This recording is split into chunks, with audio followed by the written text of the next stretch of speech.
from the first letter of Corinthians, from Paul. Brothers and sisters, Christ did not send me to baptize, but to preach the gospel, and not with the wisdom of human eloquence, so the cross of Christ may not be emptied of its meaning.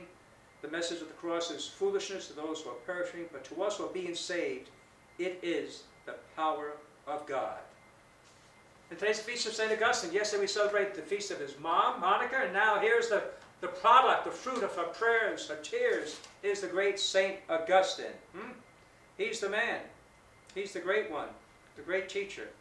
He helped formulate the doctrine of original sin, and he was baptized by Bishop Ambrose. The great book to read is called Confessions of St. Augustine.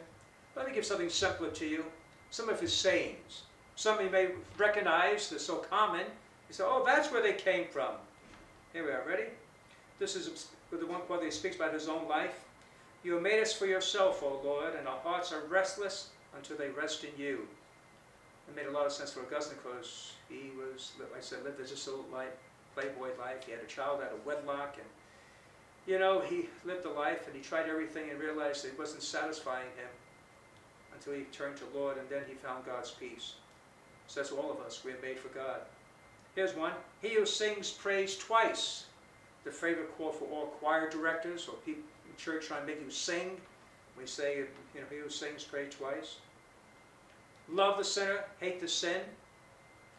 That's always sort of somewhat debatable for some people because, how do you distinguish sometimes, right? But really, love the person. We love the person. We may not always like what they do, but we love the person. The world is a book, and those who do not travel read only a page. Well, evidently, he wasn't living during the coronavirus times where you can't even leave your house, leave Florida for 14 days quarantine. But there's something about it, though. You want an education?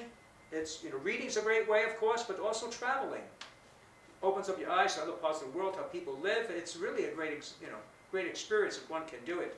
And Augustine knew that back then, even before plane travel. How about this for today? Bad times, hard times. This is what people keep saying. But let us live well, and times shall be good. We are the times. Such as we are, such as the times. Are the times. I thought this was said right now what we're going through. With the coronavirus and all this uprising turmoil, except the world is topsy-turvy. Bad times, hard times, this is what people keep saying. I mean, they said it way back then as well. Yes, see that? Some things don't change. He said, we are the times. You want good times? You be good. We be good. And that's how we bring change about. If all of us would just take it upon ourselves that we're going to live a life worthy of Christ, with kindness and charity, it would be good times. At least maybe in your own home, in your own heart. Don't let the confusion, the turmoil of the world to destroy and rob you of your peace. Okay? In God alone do we trust and bless. And may St. Augustine then intercede for us.